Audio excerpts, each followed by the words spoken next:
ہماری کتاب کی شروعات پہلا پیج اگر اچھا لکھا گیا، میرے رب کی ذات سے یقین ہے کہ آگے کے صفحے بھی اچھے ہی لکھے جائیں گے. اور جس کا پہلا پنہ بگڑ گیا ہے، ہوتا اسی یہ ہے. کتاب میرے سامنے لا کر پیش کر دی گئی، ایک بھری کتاب کھولا میں نے، اس کے پہلے پیج پر گالیاں لکھی گئی، بند کر دیا. یہ کون بدبخت مجھے کتاب دے دیا، کس چیز کی ہے، میں آگے کیوں پلٹوں، پہلے پیج پر اتنی غلاظت لکھی ہے.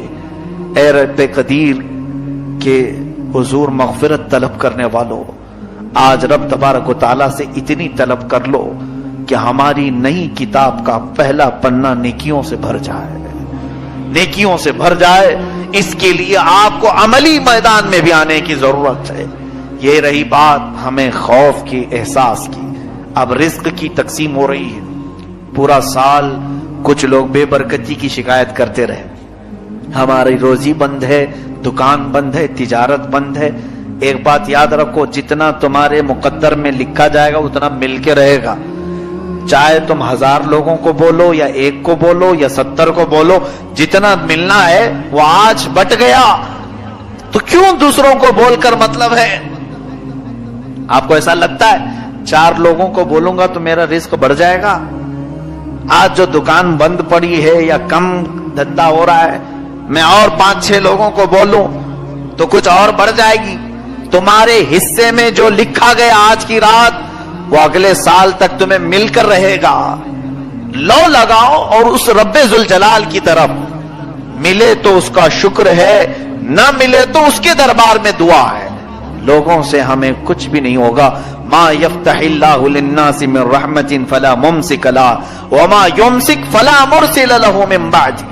اللہ فرماتا ہے اللہ نے جن انسانوں کے لیے اپنی رحمت کے دروازے کھول دیے اسے کوئی بند نہیں کر سکتا. وما یمسک فلا مرسل لها. اللہ فرماتا ہے اور جس کے لیے رب نے بند کر دیا کوئی نہیں کھولے گا. چاہے کوئی بابا ہو، کوئی کسی طرح کا عامل ہو، کسی کی بند روزی کو اگر رب نے بند کر دیا تو کوئی نہیں کھولے گا.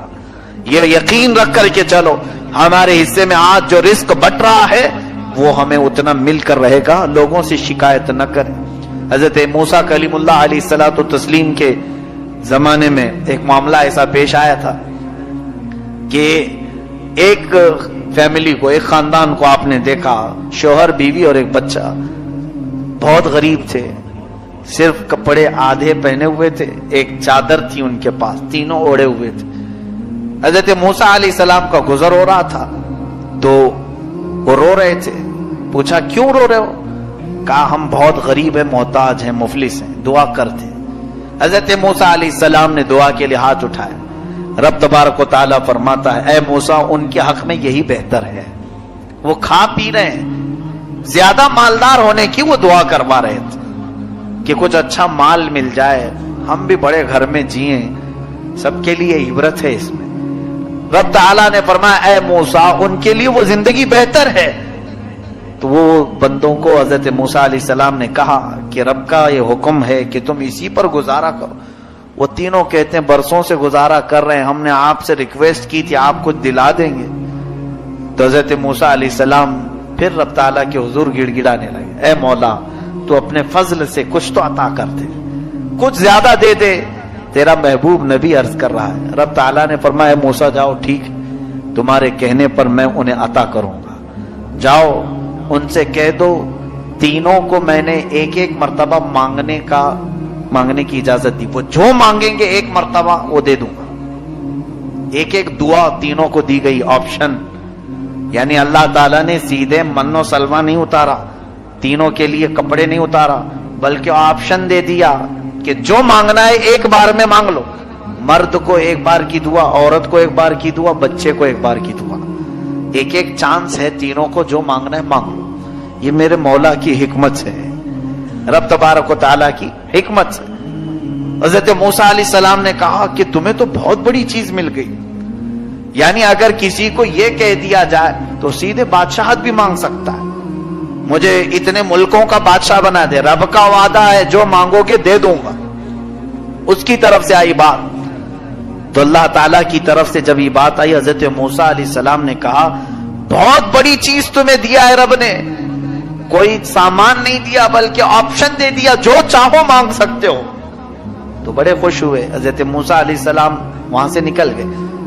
عورت جو اس میں تھی ادھیڑ عمر کی تھی، اس نے سب سے پہلے یہ سوچا کہ ہم تینوں کھڑے ہو کر کے دعا مانگیں گے آپس میں. شوہر یہ کہا کہ میں غسل کر کے آتا ہوں. ایک ندی کے کنارے یہ لوگ کھڑے تھے. میں غسل کر کے آتا ہوں، جب تک تم یہاں کھڑی رہو، نہا دھو کر کے اچھی ایک ایک دعا کریں. ایک گھر مانگے گا، ایک مال مانگے اور ایک سواریاں مانگے، سب کچھ آ جائے گا. تو تینوں کا فیصلہ ہوا. وہ نہانے کے لیے چلا گیا. عورت کو صبر کہاں، اور عورت کی ایک عادت یہ ہے، وہ چھوٹا بننے کی بہت کوشش کرتی ہے. عورتوں کی ایک فطرت ہے.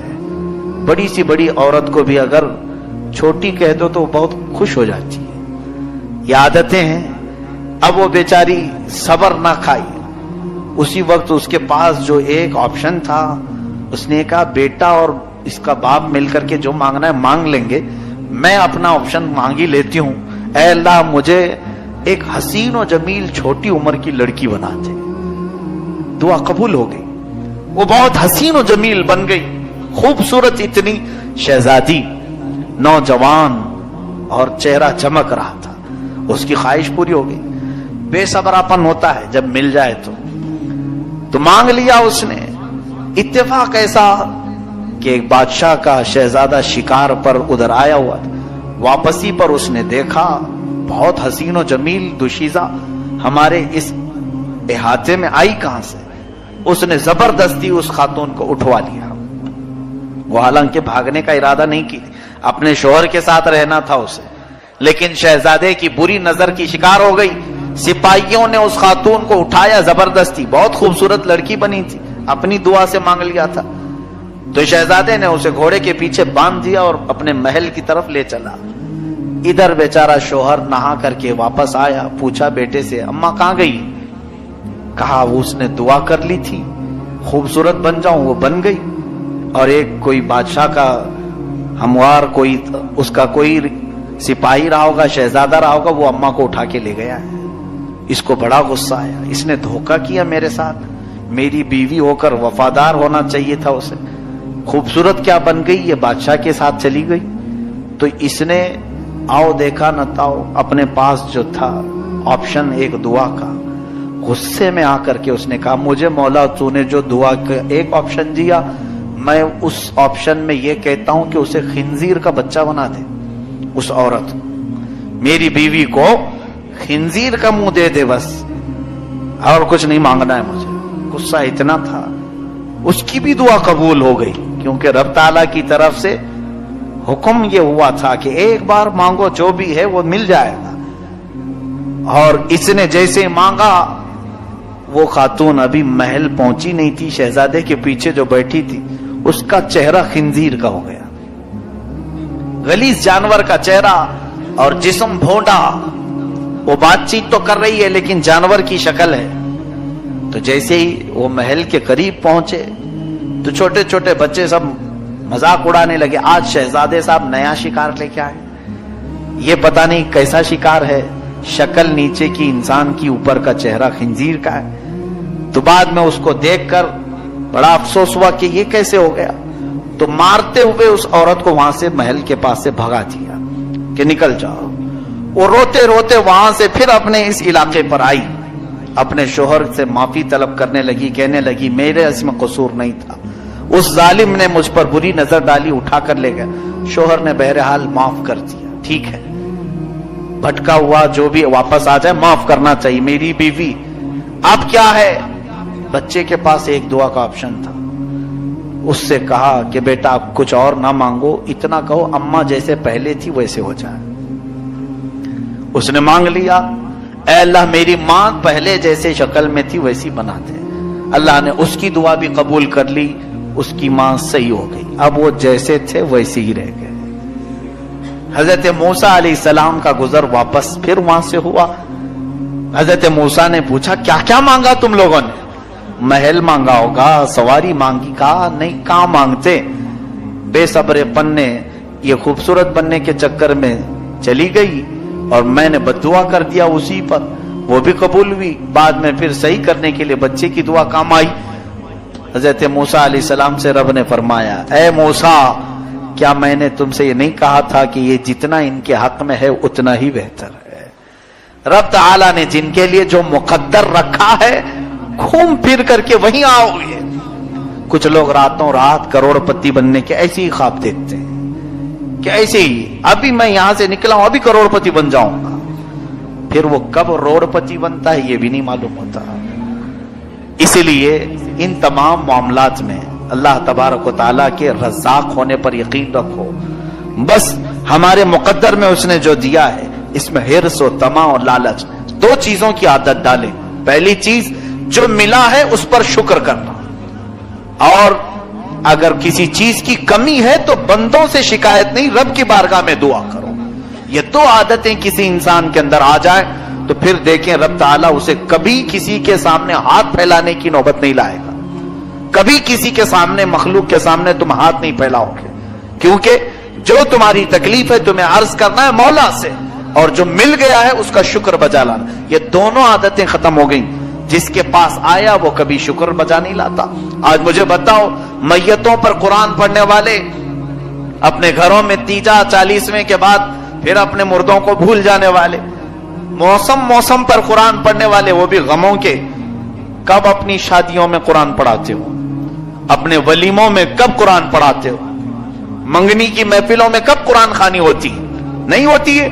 اگر ہم کہیں کہ کیوں نہیں ہوئی قرآن خوانی تو تمہارا سوال یہ ہوگا کوئی غم کی محفل تھوڑی نہ, خوشی کی محفل. معاذ اللہ رب العالمین. یعنی خوشی کی محفل میں رب کو یاد نہ کرو, جب کسی کی موت ہو تب رب کو یاد کرو, وہ بھی ایک مدت کے لیے, بس 40 دن کے بعد پھر ختم کرو.